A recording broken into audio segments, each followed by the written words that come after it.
నేపాల్లో పెద్ద కల్లోలం జరిగింది. యువత రోడ్లపైకి వచ్చి ప్రభుత్వాన్ని కూల్చేశారు.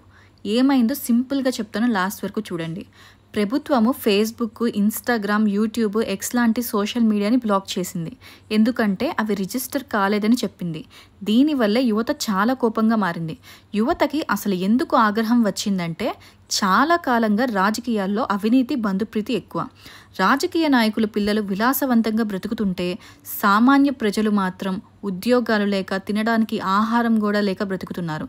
ఈ కారణాలు కలిపి నిరసనలు మొదలయ్యాయి. లక్షలాది మంది ప్రజలు రోడ్లపైకి వచ్చారు. పోలీసులు టియర్ గ్యాస్, బుల్లెట్స్ వాడారు. డజన్ల కొద్ది యువత చనిపోయారు. చాలామంది గాయపడ్డారు. దీనితో ప్రజలు పార్లమెంటు, మంత్రుల ఇల్లు, ప్రధాని ఇల్లు కూడా దాడి చేశారు. ప్రధాని ఇల్లు తగలబట్టంతో వాళ్ళ భార్య అక్కడికక్కడే చనిపోయారు. ఈ అల్లర్లలో 13,000 మంది ఖైదీలు జైలు నుంచి తప్పించుకున్నారు. ప్రభుత్వం కంట్రోల్ చేయలేకపోయింది. సైన్యాన్ని దింపింది. ముందు హోమ్ మినిస్టర్ రాజీనామా చేశారు. తర్వాత ప్రభుత్వం ఒత్తిడితో సోషల్ మీడియాని బ్యాన్ ఎత్తేసింది. చివరికి ప్రధాని కేపీ శర్మ ఓలీ కూడా రాజీనామా చేశారు. రాజకీయ నాయకులు ప్రజల చేతుల దారుణంగా దెబ్బలు తిన్నారు. ఇప్పుడు యువత కోరేది ఒకటే, అవినీతి లేని మంచి ప్రభుత్వం, వారికి ఉద్యోగాలు, వసతులు.